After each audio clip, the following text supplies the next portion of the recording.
பார்க்க போறது unit 5 to 7. Unit 5 to 7ல என்ன பார்க்க போறோம்னா சோஷியல் சைக்காலஜிகளோட தியரிஸ், அதாவது கோட்பாடுகள், அதுக்கப்புறம் அதோட பயன்பாடுகள், அதை எப்படி யூஸ் பண்ணலாம் நம்மளோட லைஃப்ல அப்படின்றத பார்க்க போறோம். ஸோ ஃபர்ஸ்ட் கோட்பாடு என்ன சொல்றாங்கன்னா காக்னிட்டிவ் டிசோனன்ஸ் தியரின்னு சொல்லுவாங்க. இப்போ இந்த பிக்சர்ல இருக்க ஒவ்வொரு வேர்ட்ஸ்க்கான அர்த்தத்தை ஃபர்ஸ்ட் பார்த்துடலாம், அதுக்கப்புறம் நமக்கு அந்த தியரினா என்னன்றது புரிய வரும்.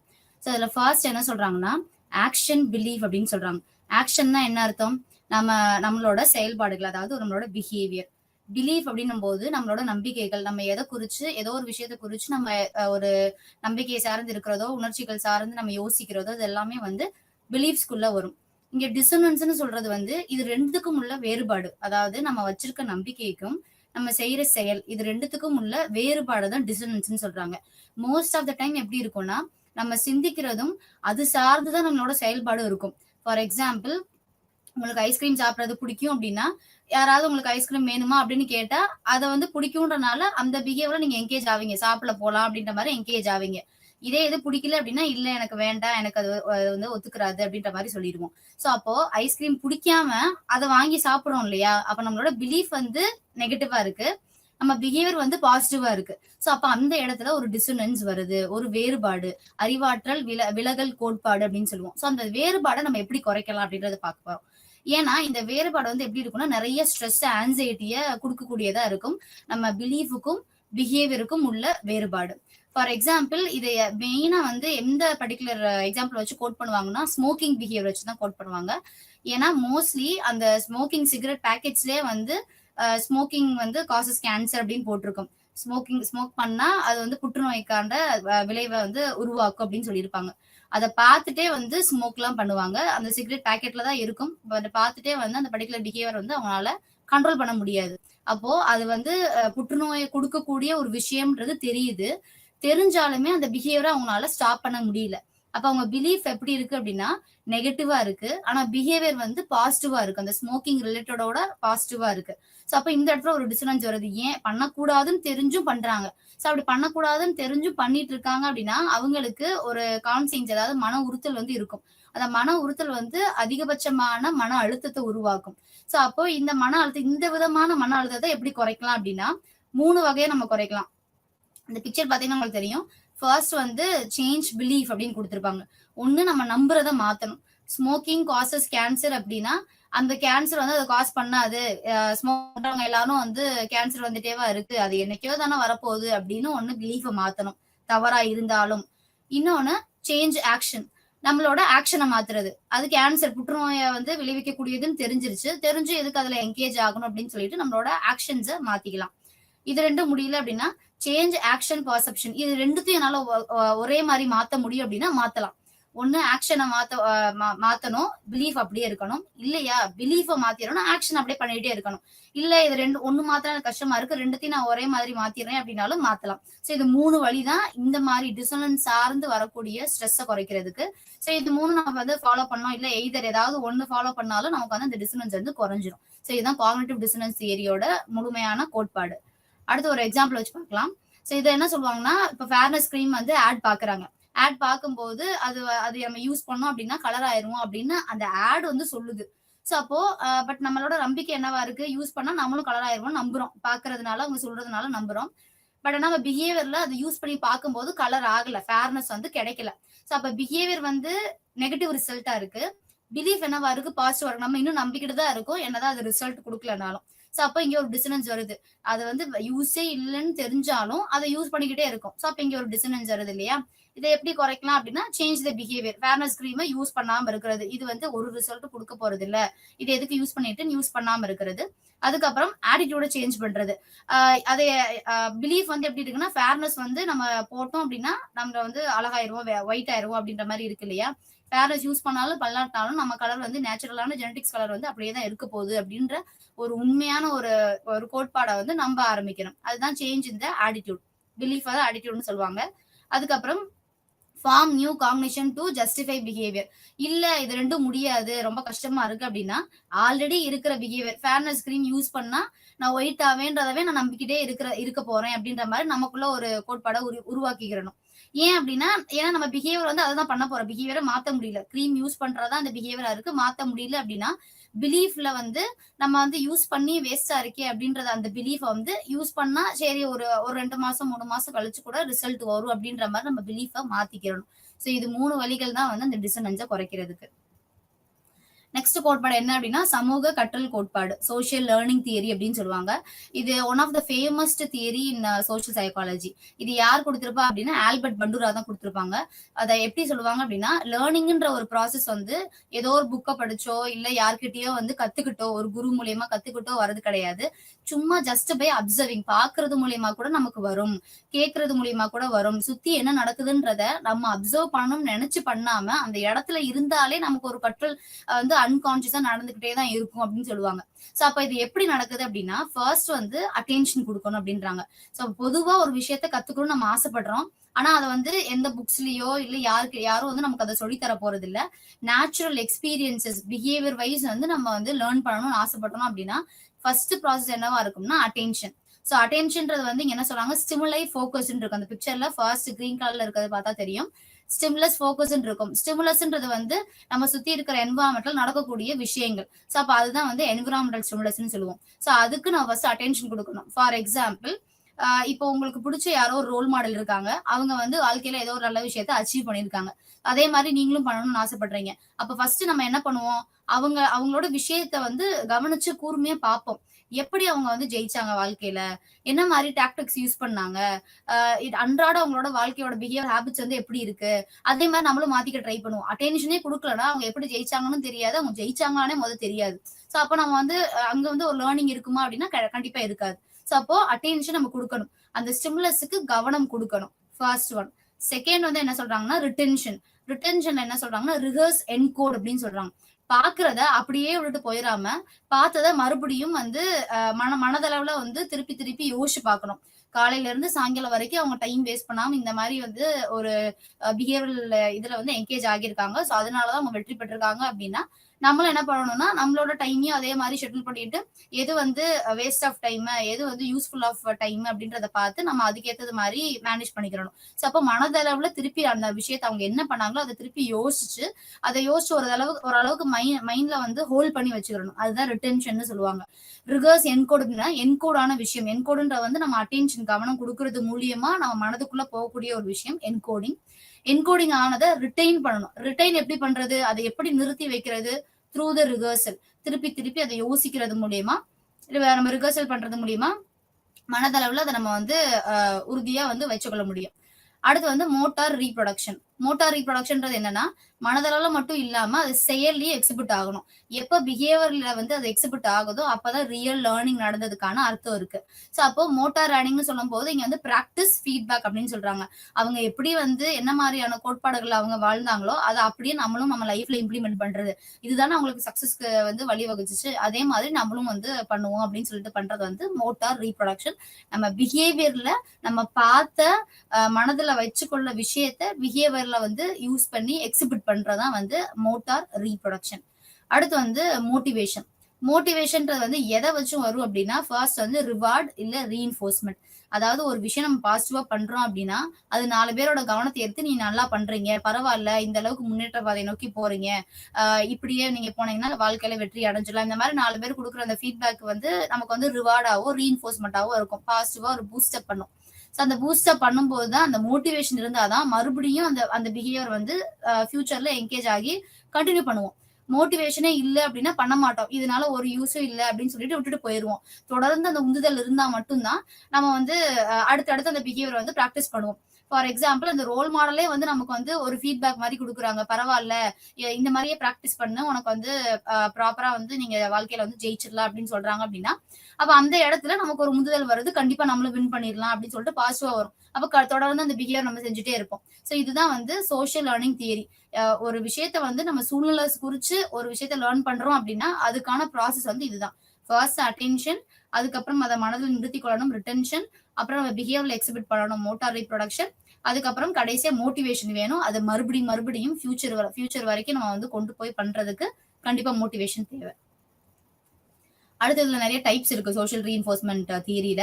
ஃபர்ஸ்ட் என்ன அப்படின்னா வைகேரியஸ் ரீஇன்ஃபோர்ஸ்மெண்ட்னு சொல்லுவாங்க. இது என்ன அப்படின்னா ஒருத்தவங்க வந்து ஒரு விஷயத்த பண்ணி சாதிச்சு அது மூலியமா அவங்களுக்கு ஏதாவது ஒரு பாசிட்டிவான லைஃப் ஈவென்ட்ஸ் நடந்திருக்கும் இல்லையா? ஸோ அப்ப அத பார்த்து நம்ம மோட்டிவேட் ஆகி இதே மாதிரி நம்மளும் வரணும் அப்படின்னு சொல்றது அந்த ரோல் மாடல் எக்ஸாம்பிள் தான். இங்க பாத்தீங்க அப்படின்னா டீச்சர் வந்து ஒரு ஒரு பையன் வந்து ஃபர்ஸ்ட் கிரேட் எடுத்திருக்கான் அப்படின்னா அவனை கூப்பிட்டு வந்து அப்ரிஷியேட் பண்றாங்க. ஸோ அப்ரிஷியேட் பண்ணும்போது எதுக்கு அந்த பிஹேவியர் அப்ரிஷியேட் பண்றாங்க? மத்த பிள்ளைங்கள விட்டுட்டு அவன மட்டும் கூப்பிட்டு கிளாப் பண்றதுக்கான அர்த்தம் என்ன அப்படின்னா, மற்றவங்களும் அதே மாரி வரணும்ன்றது. அப்ப அந்த மோட்டிவேஷன் என்ன பண்றாங்கன்னா, இன்டைரக்ட்டா குடுக்குறாங்க. டைரக்ட்டா நீங்களும் அவன மாரி வாங்க வாங்கன்னு சொன்னா எந்த குழந்தையும் கேட்காது. ஏன்னா அந்த வயசுல அந்த ஒரு அண்டர்ஸ்டாண்டிங் வர்றது ரொம்ப கஷ்டம். சோ அப்ப என்ன பண்றாங்க, கூப்பிட்டு கிளாப் பண்ணி அவனுக்கு ஒரு கிஃப்ட்டோ ஏதோ ஒண்ணு அவன மோட்டிவேட் பண்ற மாரி பண்றாங்க அப்படின்னா, அதே மாரி நானும் அந்த அந்த டீச்சர் கிட்ட போய் கிஃப்ட் வாங்கணும். அதே மாரி எல்லாரும் பார்க்கும்போது பார்க்குற மாரி நானும் கிளாப் வாங்கணும் அப்படின்னு சொல்லிட்டு, அந்த குழந்தைக்கு இன்டைரக்ட்டா ஒரு மோட்டிவேஷன கிரியேட் பண்றது தான் இந்த பர்ட்டிகுலர் பிக்சர் வந்து டிஸ்கிரைப் பண்ணுது. சோ இது பேர் என்ன அப்படின்னா, வைகேரியஸ் ரெயின்ஃபோர்ஸ்மென்ட். அது ஒரு சர்க்கிள் மாரி வரும். இப்ப இந்த பையன பார்த்து இன்னொரு 4 குழந்தைங்க பண்ண ஆரம்பிக்கும். அந்த 4 குழந்தைய பார்த்து 40 குழந்தைங்க பண்ண ஆரம்பிக்கும். இந்த மாரி அடுத்தடுத்து அந்த மோட்டிவேஷன் சைக்கிள் வந்து போய்க்கிட்டே இருக்கும். அதுதான் வந்து வைகேரியஸ் லேர்னிங். அடுத்தவங்கள பார்த்து அவங்களோட கான்சிக்வன்சஸ் பாசிட்டிவா இருக்கிறத பார்த்து நம்மளும் அதே பிஹேவியர்ல என்கேஜ் ஆகுறது இஸ் வைகேரியஸ் ரீஇன்ஃபோர்ஸ்மென்ட். இது ஃபர்ஸ்ட் டைப். அடுத்து மாடலிங்னு சொல்லுவாங்க. இப்ப நம்ம பார்க்கிறது எல்லாமே வந்து ரியல் லைஃப்ல ஒரு விஷயத்த எப்படி கத்துக்கிறோம் அத தான் பார்க்கிறோம். சோ மாடலிங்ல 3 டைப்ஸ் ஆஃப் மாடலிங் இருக்கு. ஃபர்ஸ்ட் வந்து லைவ் மாடலிங், அடுத்து வெர்பல் இன்ஸ்ட்ரக்ஷனல் மாடலிங், தேர்ட் வந்து symbolic modelling. So live modelling அப்படின்னா இது வந்து பண்டுரா வந்து எக்ஸ்பெரிமெண்ட் பண்ண ஒரு டைப் ஆஃப் மாடலிங். அவர் என்ன பண்ணுவார் அப்படின்னா ஃபர்ஸ்ட் பிக்சர்ல அந்த குழந்தைங்க எல்லாம் உட்கார்ந்துருக்காங்க. உட்கார்ந்துட்டு ஒரு வீடியோ பாக்குறாங்க. சோ அப்ப பண்டுரா என்ன பண்ணிருக்காரு அப்படின்னா அந்த குழந்தைங்களுக்கு ஒரு செட் ஆஃப் குழந்தைங்க இருக்காங்க. அவங்களுக்கு ஒரு வீடியோ மாதிரி போட்டு காமிக்கிறாரு. அந்த வீடியோ எதை பத்தி அப்படின்னா பாக்ஸிங் பத்தி, மல்யுத்தம் பத்தி வந்து வீடியோஸ் வந்து போட்டு காமிக்கிறாங்க. ஒரு 5 வயசு 6 வயசு இருக்கிற குழந்தைங்களுக்கு. சோ அப்ப அந்த குழந்தைங்களுக்கு வந்து ஒரு 40 நிமிஷமோ 30 நிமிஷமோ அந்த வீடியோ பாக்குறாங்க.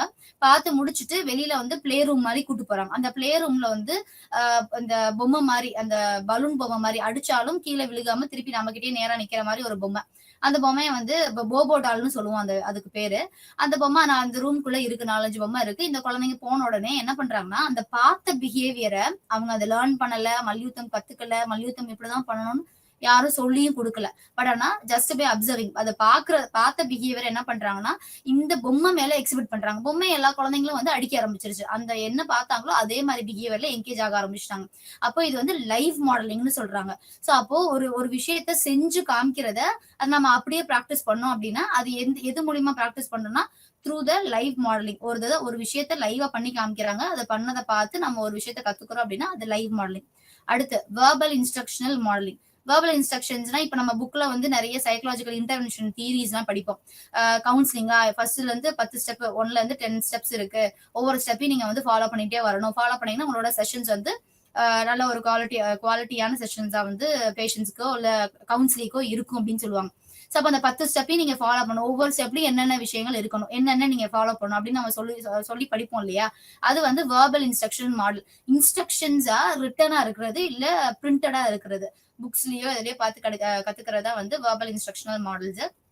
பட் ஆனா அது எப்படி இன்ஸ்ட்ரக்ட் பண்றாங்கன்னா பிஹேவியர் லெவல்ல இன்ஸ்ட்ரக்ட் பண்றாங்க. நம்ம எப்படி செயல்படணும், நம்மளோட ஆக்ஷன்ஸ் எப்படி இருக்கணும்ன்றத இன்ஸ்ட்ரக்ட் பண்றதுனால இது வந்து சோஷியல் ரீஇன்ஃபோர்ஸ்மெண்ட் தியரி கீழ வருது. ஏன்னா நான் ஆல்ரெடி சொன்னேன்.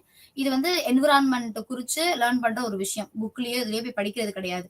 பட் இங்க ஏன் வெர்பல் இன்ஸ்ட்ரக்ஷனல் மாடல் சேர்த்திருக்காங்க அப்படின்னா நம்ம பிஹேவியரை எப்படி உருவாக்கணும், எப்படி மற்றவங்க கிட்ட பழகணும், பேசணும், எப்படி ஒரு விஷயத்த ஆக்ட் பண்ணணும் அப்படின்றத சொல்லி எழுத்து வடிவுல கொடுத்துருக்கிறதுனால அது மாடலிங் கீழே வருது. சோஷியல் ரீஇன்ஃபோர்ஸ்மெண்ட் தியரி கீழயும் வருது.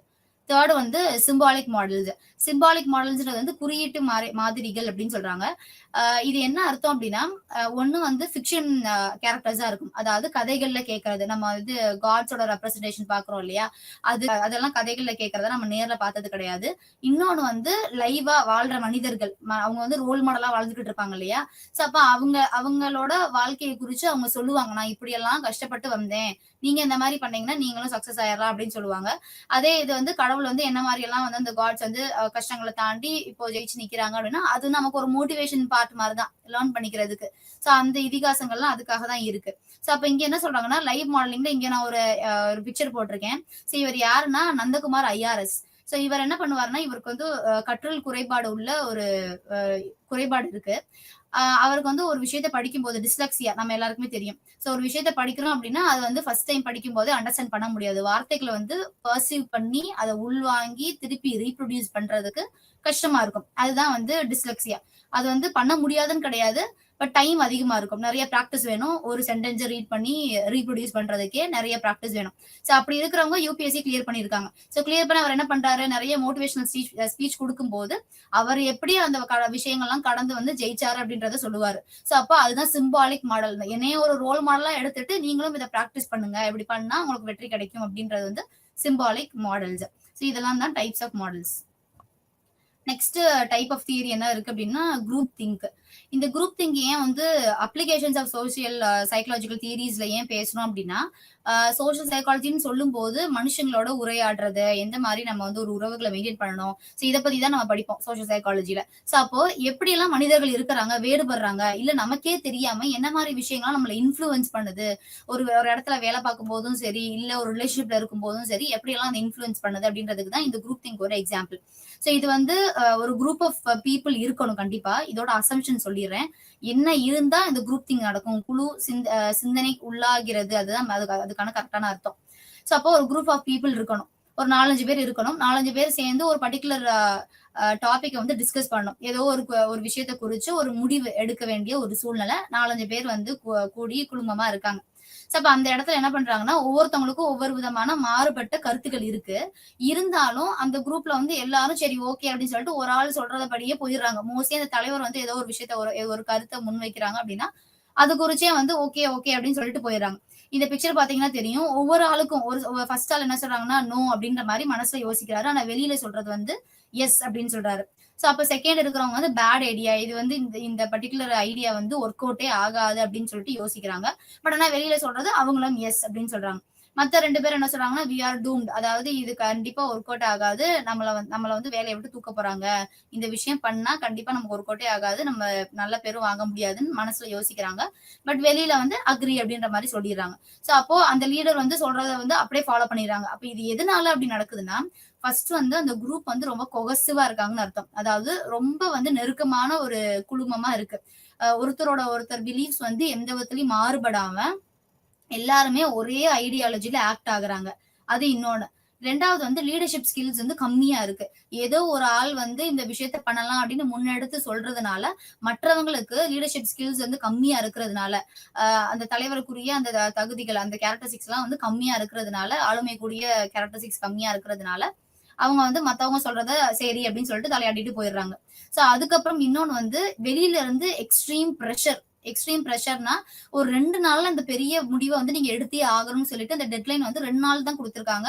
பட் ஆனா அதுக்கு ஒரு 1 வீக்காவது தேவைப்படும். அத ரிசர்ச் பண்ணி எந்த சொல்யூஷன் ப்ராப்பரா வந்து சூட்டபிள் ஆகும் அப்படின்றதுக்கு 1 வாரம் எடுக்கும் அப்படின்னா, அது 2 நாள்ல பண்ணுங்க அப்படின்னா, அப்ப எக்ஸ்ட்ரீம் பிரஷர் அந்த இடத்துல. உடனே அதை செய்யணும்னு சொல்லும்போது, ஏதோ ஒரு முடிவை எடுத்துட்டு போலாம் அப்படின்னு சொல்லிட்டு அந்த குரூப் திங்க் வந்துரும். எல்லாருமே அக்ரி அப்படின்ற மாரி மனதளவுல அக்ரி பண்ணிருவோம்.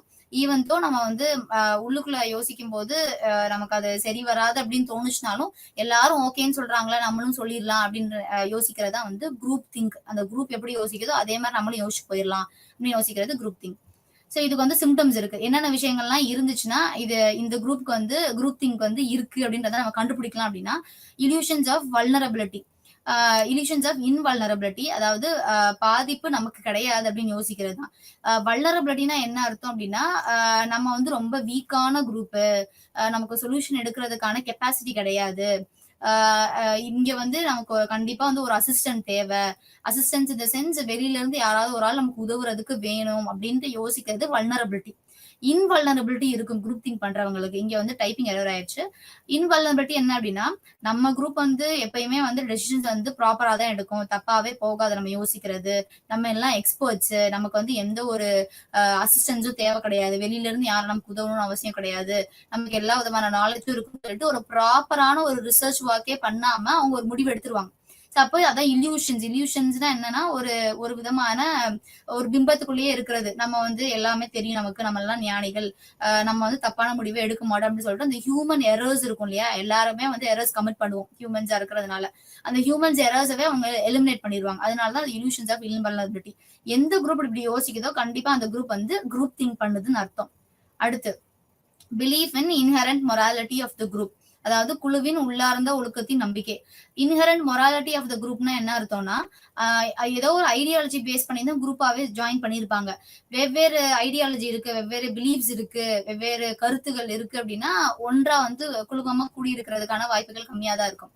ஸோ அப்போ ஃபார் எக்ஸாம்பிள் இப்போ ஒர்க் பிளேஸ் எடுத்துக்கிட்டோம் அப்படின்னா எல்லாரோட ஒரு நேச்சர் என்னவா இருக்கும், ஏதோ ஒரு டாஸ்க் பண்ணணும் அப்படின்றதுக்காக அவங்கள ஒரு குழுவா நியமிச்சு இதை குறிச்சு நீங்க வேலை பாருங்க அப்படின்னு சொல்லியிருப்பாங்க. அப்ப இந்த இடத்துல மொராலிட்டின்றது வந்து எல்லாருமே வந்து எக்ஸ்பர்ட்ஸ், எல்லாருக்குமே ஈக்குவல் லெவல் ஆஃப் நாலேஜ் இருக்கு. ஏன்னா ஒரு இடத்த வேலை பார்க்குறோம், எல்லாருக்குமே நாலேஜ் இருக்கும் அப்படின்னு நம்புறது. பட் ஒரு ஆளுக்கு ஒரு நாலேஜ் அதிகமா இருக்கும், ஒரு இதுல கம்மியா இருக்கும். அது இன்னொரு ஆள் போட வேண்டிய சுச்சுவேஷன் வரும். அப்ப அவங்க வந்து நாலேஜ் கம்மியா இருக்கிற இடத்துல ஒரு சொல்யூஷனை சொல்றாங்க, இப்படிதான் அப்படின்னு சொல்றாங்கன்னா கண்டிப்பா அது ஒர்க் அவுட் ஆகாது. ஏன்னா அவங்களுக்கு என்னதான் நிறைய விஷயங்கள் தெரிஞ்சிருந்தாலும் இந்த பர்டிகுலர் விஷயத்துல அவங்களுக்கு நாலேஜ் கம்மியா இருக்கு. அப்ப அவங்க சொல்ற சொல்யூஷன்ஸை நம்ம எடுக்க முடியாம வேற ஏதாவது சொல்யூஷன்ஸ் கொடுக்கறதா தான் இருக்கும்.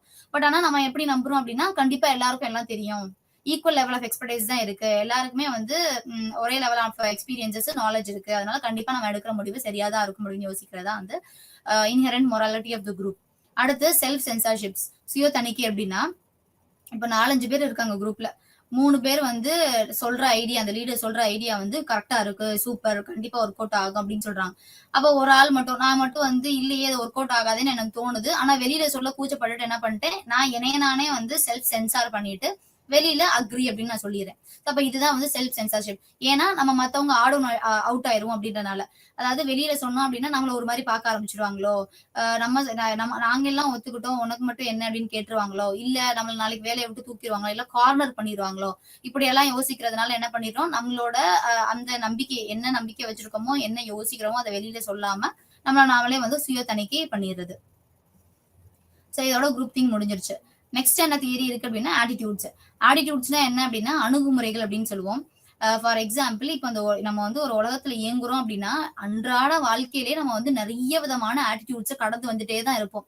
ஃபார் எக்ஸாம்பிள் வீட்டை விட்டு வெளியே வரதுல இருந்து, ஒரு பேப்பர் வாங்கி படிக்கிறதுல இருந்து, அது எல்லாமே வந்து ஆட்டிடியூட்னால தான் டிசைட் ஆகுது. ஃபார் எக்ஸாம்பிள் இப்போ நீங்க வந்து ஒரு ஹிந்து பேப்பர் வாங்கி படிக்கிறீங்க அப்படின்னா ஏன் ஹிந்து வாங்குறீங்க, ஹிந்துல நல்ல இன்ஃபர்மேஷன் வந்து போடுவாங்க, நமக்கு வந்து நல்ல நாலேஜ் கிடைக்கும், நல்ல ஒரு கிரியேட்டிவிட்டி இனோவேட்டிவான ஐடியாஸ் வந்து நமக்கு அதுல இருந்து கிடைக்கும், இல்ல எடிட்டோரியல் பேஜ் படிக்கிறதுனால நமக்கு வந்து நல்ல காம்ப்ளெக்ஸ் ஐடியாலஜிஸ் வந்து டெவலப் ஆகும் அப்படின்னு யோசிக்கிறதுனால வாங்குறோம் அப்படின்னா அது ஒரு ஆட்டிடியூட்.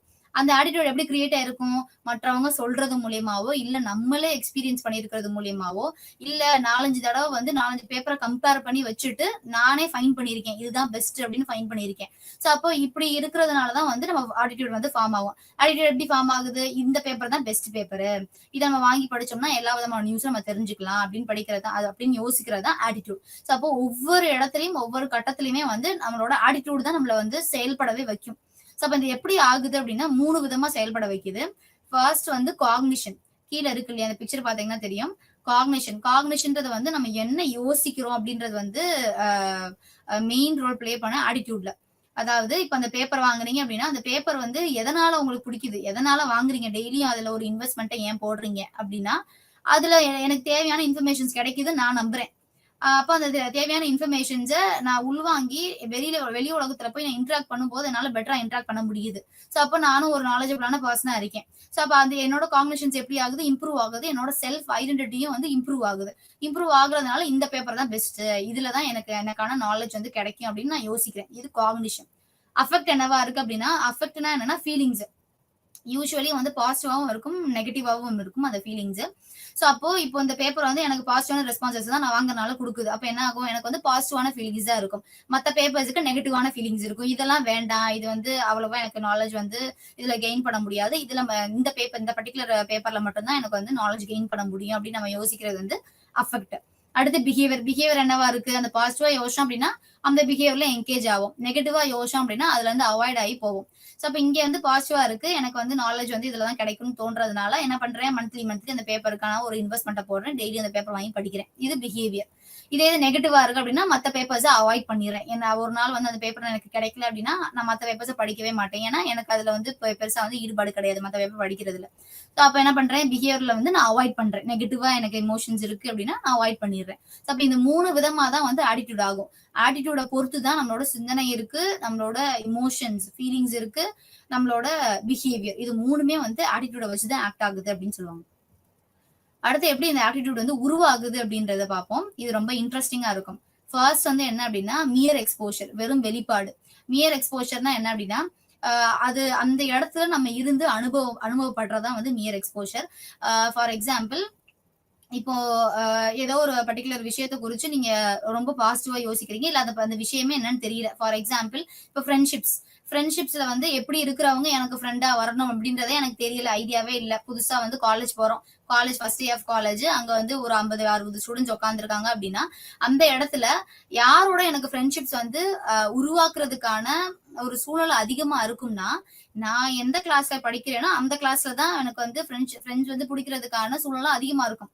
வேற டிபார்ட்மெண்ட்ல என்ன விட ஒரு 3 பிளாக் தள்ளி இருக்கிற ஒரு டிபார்ட்மெண்ட்ல ஒரு கிளாஸ்ல படிக்கிற ஒரு பையனோடயோ ஒரு பொண்ணோடயோ ஃப்ரெண்ட்ஷிப்ஸ் மெயின்டைன் பண்றதுக்கான வாய்ப்புகள் கம்மி. ஸோ அப்போ இங்கதான் வந்து அந்த எக்ஸ்போஷர் இருக்கு, அந்த வெளிப்பாடு எங்க இருக்குன்னா இங்கதான் இருக்கு. அந்த ஃபர்ஸ்ட் இயர்ல ஏதோ ஒரு டிபார்ட்மெண்ட்ல நான் படிக்கிறேன் அப்படின்னா அங்கதான் எனக்கான அந்த ஃப்ரெண்ட்ஷிப்ஸ் கிரியேட் பண்ணக்கூடிய வாய்ப்புகள் இருக்கு. ஸோ அப்போ சூழ்நிலை சார்ந்து நம்ம எக்ஸ்போஸ் ஆகக்கூடிய ஒரு விஷயம். ஃபார் எக்ஸாம்பிள், உங்க வீட்டு பக்கத்துல ஏதோ ஒரு ஃப்ரெண்ட்ஸ் இருக்காங்க அப்படின்னா அவங்க ஏன் உங்களுக்கு ஃப்ரெண்டா இருப்பாங்கன்னா வீட்டு பக்கத்துல இருக்கிறனாலதான். வேற ஒரு நாட்டிலயோ வேற ஒரு ஸ்டேட்லயோ இருக்கிறதுனால அவங்க வந்து எப்படி ஃப்ரெண்டா இருக்க முடியும்? கண்டிப்பா இருக்க முடியாது. ஏன்னா அவங்களை நம்ம பாக்குறதுக்கோ கான்டாக்ட் பண்றதுக்கோ வந்து எந்த ஒரு சூழ்நிலையும் கிடையாது. ஸோ அப்போ எக்ஸ்போஷர், வெளிப்பாடு அப்படின்றது வந்து கண்டிப்பா இருக்கணும். அதுக்கப்புறம் பர்சனல் எக்ஸ்பீரியன்ஸ். இப்போ அந்த 50 பேர் வந்து அந்த கிளாஸ் ரூம்ல இருக்காங்க அப்படின்னா நான் வந்து ஒரு பெஞ்சில் போய் உட்காந்துருப்பேன். அதுல வந்து இன்னொரு என்னோட சேர்ந்து ஒரு 4 பேர் உட்காந்துருப்பாங்கன்னா அப்ப இன்னும் எனக்கு வந்து யாரோட அதிகமா ஃப்ரெண்ட்ஷிப்ஸ் கிரியேட் பண்ணக்கூடிய வாய்ப்புகள் இருக்கு அப்படின்னா அந்த பெஞ்சோட தான். நான் யாரு கூட ரிலேட் ஆகுறேனோ அவங்களோட தான் என்னோட ஃப்ரெண்ட்ஷிப்ஸ் வந்து கிரியேட் ஆகும். லாஸ்ட் பெஞ்ச்ல இல்ல அந்த கிளாஸோட கார்னர்ல எண்ட்ல உட்காந்துருக்க ஒரு பர்சனோட வந்து ஃப்ரெண்ட்ஷிப் கிரியேட் பண்ணோம் அப்படின்னா அது கம்மியா தான் இருக்கும். ஏன்னா எனக்கு வந்து பேசுறதோ இல்ல அவங்களோட இன்டராக்ட் பண்றதோ டைம் வந்து ரொம்ப கம்மியா இருக்கும். ஸோ அதுக்கான எக்ஸ்போஷர் கிடைக்காது. ஸோ அப்போ பர்சனல் எக்ஸ்பீரியன்ஸ் மூலியமா. அதுக்கு அடுத்து என்ன ஆகுதுன்னா கிளாசிக்கல் கண்டிஷனிங்னு சொல்றாங்க, பாரம்பரிய சீரமைப்பு அப்படின்றது. கிளாசிக்கல் கண்டிஷனிங்னா இப்ப இந்த 4 பேர் அந்த பெஞ்ச்ல இருக்காங்க அப்படின்னா அதுல ஒரு ஆள் வந்து என்னோட குணாதிசயம் சார்ந்தே இருக்காங்க.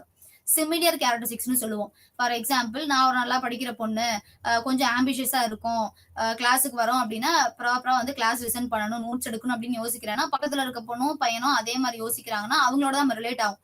இன்னொரு ஆள் வந்து எதுக்கு கிளாஸ் அட்டன் பண்ணிக்கிட்டு நோட்ஸும் வேண்டாம் ஒன்னும் வேணாம் லாஸ்ட் மினிட்ல படிச்சுக்கலாம் அப்படின்னு சொல்றாங்கன்னா அவங்களோட நம்ம ஜாயிண்ட் ஆகுறதுக்கான வாய்ப்புகள் கம்மியாகும். சோ அதான் கிளாசிக்கல் கண்டிஷனிங்னு சொல்றாங்க. சோ அப்போ இந்த இடத்துல ஏன்னா அவங்களோட பிஹேவியரை நான் பாக்குறேன், அவங்களும் என்னை போலவே இருக்காங்க. அப்ப எனக்கு ரிலேட் ஆகுறதுக்கு ரொம்ப ஈஸியா இருக்கு.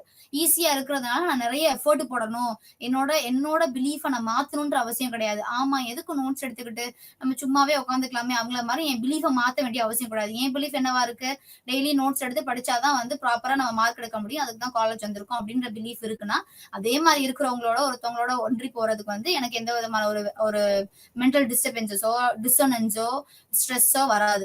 ஸோ அப்போ அது ஈஸியா இருக்கும். Classical conditioning. அடுத்து ஆப்பரண்ட் கண்டிஷனிங். ஆப்பரண்ட் கண்டிஷனிங் சொல்லும் போது ரீஇன்ஃபோர்ஸ்மெண்ட்ஸ், ரிவார்ட்ஸை வச்சு நம்ம ஃப்ரெண்ட்ஷிப்ஸ் வந்து ரிலேட் ஆகும்.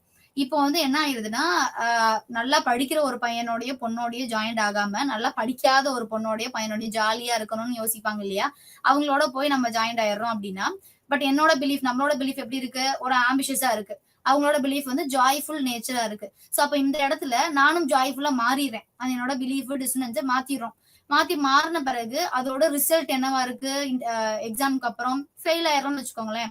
சோ அப்ப அந்த ஜாய்ஸ் பிஹேவியர் இருக்கிறவங்க ஃபெயில் ஆகுறாங்க, அவங்களோட ஜாயின் பண்ணி நம்ம பிலீஃபை மாத்தின நம்மளும் என்ன ஆயிடுறோம், ஃபெயில் ஆயிடுறோம்.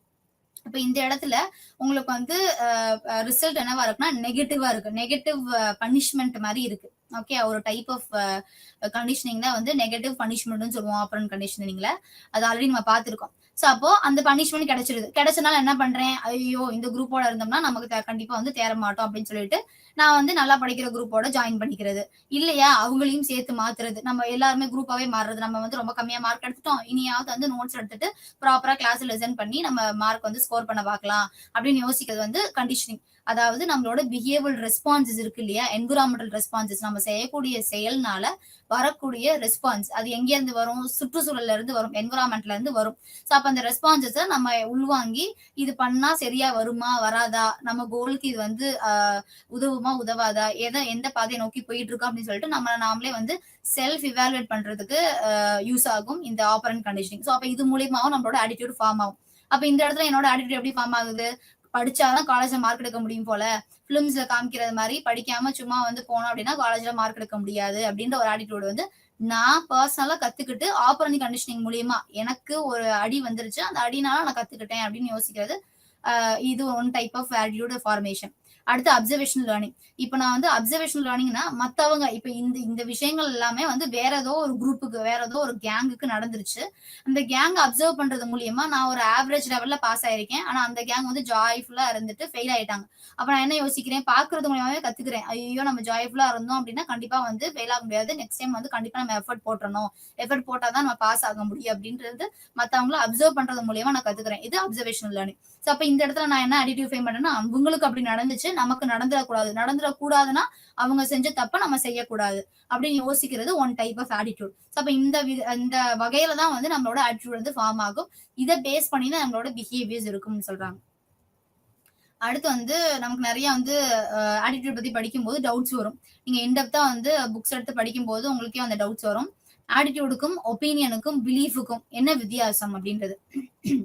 இப்ப ஆட்டிடியூட் அப்படின்னா அதுக்குள்ள வந்து செட் ஆஃப் இமோஷன்ஸ் இருக்கும், பிலீவ்ஸும் இருக்கும், பிஹேவியரும் இருக்கும். நான் பார்த்தோம் இல்லையா, 3 சர்க்கிள், காக்னிஷன் இருக்கும், இமோஷன் இருக்கும், பிஹேவியர் இருக்கும். இது 3மே சேர்ந்ததான் வந்து ஆட்டிடியூட்.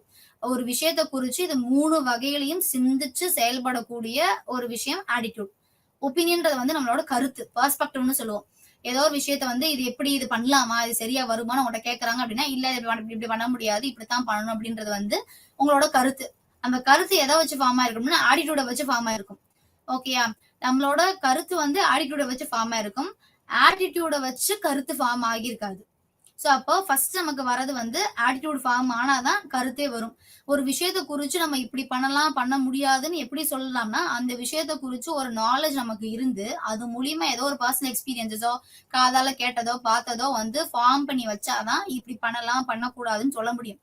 அந்த விஷயத்தை பத்தின நாலேஜே இல்லை அப்படின்னா கண்டிப்பா நம்ம வந்து அதை குறிச்சு ஒரு கருத்து வைக்க முடியாது. சோ அப்போ ஒப்பீனியன் வந்து ஆட்டிடியூடுக்கு அப்புறம் வரக்கூடியது.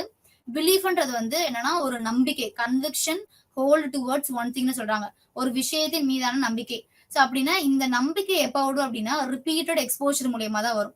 ஃபார் எக்ஸாம்பிள், இன்னைக்கு உங்க ஃப்ரெண்டு வந்து ஏதோ ஒரு விஷயத்துல உங்களை ஏமாத்திட்டாங்க.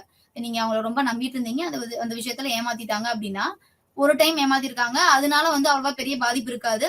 நெக்ஸ்ட் டைமும் நம்ம அவங்களோட ஹேங் அவுட் பண்றோம், எப்பயும் போல பேசிக்கிறோம், அவங்களும் சாரி கேட்டாங்க, நம்மளும் சரி அந்த விஷயத்த மறந்தாச்சு. திருப்பி ஒரு 2 மாசம் 3 மாசம் கழிச்சு அதே பிஹேவியர் நடக்குது. நடக்கும்போது என்ன ஆகுது, ரிப்பீட்டடா நடக்குது. அப்போ நமக்கு ஒரு பேசிக்கா ஒரு பிலீஃப் வந்து உருவாகுது. அப்ப இந்த பொண்ணும் அந்த பையனும் வந்து கண்டிப்பா நம்மளோட ட்ரஸ்ட்டை வந்து உடைச்சிருவாங்க, இவங்களை நம்புனா நம்ம வந்து கெட்டுதான் போவோம் அப்படின்ற ஒரு சிந்தனை வந்து நமக்குள்ள ஆழமா பதிஞ்சிருது. எப்படி அப்படின்னா மறுபடியும் மறுபடியும் அந்த விஷயம் நமக்கு நடக்கிறதுனால. சோ அப்போ மறுபடியும் ஒரு விஷயம் நமக்கு நடக்குது அப்படின்னா அதை குறிச்ச வரக்கூடிய ஒரு நம்பிக்கை வந்து ரொம்ப ஸ்ட்ராங்கானதா இருக்கும். எப்ப ஆட்டிடியூட் வந்து ஸ்ட்ராங்கா மாறுதோ அப்ப அது பிலீஃப் ஆயிருது. ஆட்டிடியூட் வந்து கம்மியா இருக்கு, நம்ம மாத்தக்கூடிய லெவல்ல இருக்கு அப்படின்னா அது ஆட்டிடியூடாவே இருக்கும். ஒருத்தவங்க இதை பத்தி சொல்லுங்க, இதோட உங்களோட கருத்தை சொல்லுங்க அப்படின்னா அந்த ஆட்டிடியூட பேஸ் பண்ணி நம்ம சொல்லக்கூடிய ஒரு விஷயம், வெளியில சொல்லக்கூடிய ஒரு கான்வர்சேஷன், கம்யூனிகேஷன் வந்து ஒப்பீனியனா இருக்கும். அந்த ஒப்பீனியன் வந்து சம்டைம்ஸ் வந்து ரொம்ப ரிஜிடா வைப்போம். இப்படித்தான், இது ஒர்க் அவுட்டே ஆகாதுங்க, இதுதாங்க ஒர்க் அவுட் ஆகும் அப்படின்னு நம்ம வைக்கும்போது அது வந்து ஆட்டிடியூட வச்சு வைக்க மாட்டோம். ரிஜிடா வைக்கும்போது அது வந்து பிலீஃபை வச்சு வைக்கிறது மாதிரி ஆயிரும். ஏன்னா நமக்கு வந்து ஸ்ட்ராங்கா ரிப்பீட்டட் எக்ஸ்போஜர் மூலியமா ஒரு விஷயத்த கத்துக்கிட்டோம். சோ அப்ப அந்த விஷயம் வந்து நான் கத்துக்கிட்டனால சொல்றேன், இது இப்படி போனா சரி வராது அப்படின்னு நம்ம சொல்லிடுறோம். இந்த மாதிரி ஒரு ஃப்ரெண்ட்ஷிப்ஸ் ஒருத்தவங்க உங்ககிட்ட மெயின்டைன் பண்றாங்கன்னா கண்டிப்பா உங்களோட ட்ரஸ்ட்டை வந்து பிரேக் பண்ணுவாங்க அப்படின்னு நம்ம சொல்றோம்னா, அது எனக்கு நடந்ததுனால நம்ம சொல்றோம் அப்படின்ட்டு மத்தவங்களுக்கு ஸ்ட்ராங்கா அது ரிஜிடா நம்ம சொல்லுவோம். சோ இதே வந்து ஆட்டிடியூட் வந்து இப்படியும் இருக்கலாம், அப்படியும் இருக்கலாம். உங்களுக்கு எது வந்து ஒர்க் அவுட் ஆகுதுன்னு பாருங்க அப்படின்னு சொல்றது வந்து ஆட்டிடியூட். சோ இதுதான் இதுக்குரிய டிஃபரன்ஸ். 3 விதத்துல ஆக்ட் ஆகுறது வந்து ஆட்டிடியூட், அதாவது காக்னிஷன், இமோஷன்ஸ், பிஹேவியர். இது 3 லெவல்ல ஆக்ட் ஆகுறது ஆட்டிடியூட். அந்த ஆட்டிடியூட குடிச்சு நம்ம கம்யூனிகேஷன்ஸ் மேக் பண்ணக்கூடியது ஒப்பீனியன். ஒப்பீனியன் வந்து எப்ப ரொம்ப ஸ்ட்ராங்கா ரிஜிடா வைக்கிறோமோ அப்ப வந்து அது பிலீஃப்ல இருந்து வைக்கிறோம்னு அர்த்தம். ஆட்டிடியூட்ல இருந்து வைக்காம பிலீஃப்ல இருந்து வைக்கிறோம்னு அர்த்தம். ஸோ இதான் இதுக்குரிய டிஃபரன்சஸ். அடுத்த டைப் ஆஃப் தியரி என்ன இருக்கு அப்படின்னா சோஷியலைசேஷன். சோஷியலைசேஷன்னா சமூகமயமாக்கல் அப்படின்றது அர்த்தம். எதுக்கு இந்த சோஷியலைசேஷன் சோஷியலைசேஷன் வந்து இந்த தியரிஸ்ல படிக்கிறோம், இவ்வளவு நாள் வந்து இவ்வளவு நேரம் வந்து ரிசர்ச் பண்ணி அதை எவிடன்ஸ்ல ப்ரூவ் பண்ண ஒவ்வொரு கான்செப்ட்ஸா படிச்சோம். இது வந்து சமூகமயமாக்கல் தானே, நம்ம அன்றாட நம்ம வந்து ஒவ்வொருத்தவங்ககிட்டயும் பேசி கத்துக்கிற விஷயம் தானே, இதுல என்ன பெருசா இருக்கு அப்படின்னா இப்ப நம்ம சொல்லக்கூடிய விஷயங்கள் எல்லாமே எங்க ஆக்ட் ஆகும் அப்படின்னா இந்த சோஷியலைசேஷன்ல தான் ஆக்ட் ஆகும். அதை நம்ம எப்படி ஆக்ட் பண்றது, ஆக்ட் பண்ணும்போது என்ன மாதிரி விஷயங்கள் நமக்கு இடையூறா வந்து நிக்கும், அதை எப்படி டீல் பண்றான்றது தான் இப்ப பார்க்க போறோம். ஸோ இந்த சோஷியலைசேஷன்ல நிறைய டைப்ஸ் இருக்கு. ஃபர்ஸ்ட் வந்து சோஷியல் ஃபெசிலிட்டேஷன், சமூக வசதின்னு சொல்றாங்க. இப்ப இந்த சோஷியல் ஃபெசிலிட்டேஷனா என்ன அர்த்தம்னா, ஃபார் எக்ஸாம்பிள் இப்போ வந்து ஒரு கிரிக்கெட் கேம் மேட்ச் நடக்க போகுது.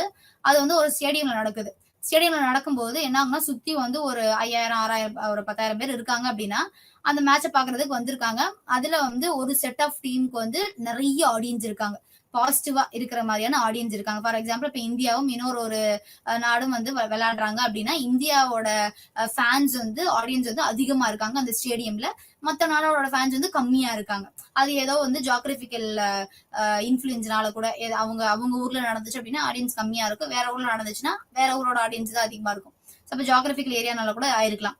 அப்ப இந்த இடத்துல என்ன ஆகுதுன்னா சோஷியல் ஃபெசிலிட்டேஷன்னா அந்த ஆடியன்ஸ் கொடுக்கக்கூடிய உற்சாகம்ன்றது வந்து கண்டிப்பா அந்த கிரிக்கெட் பிளேயர்ஸோட மேட்ச்ல வந்து இன்ஃபுளுன்ஸ் ஆகும், அவங்க எப்படி பிளே பண்றாங்கன்றதுல இன்ஃபுளுன்ஸ் ஆகும்.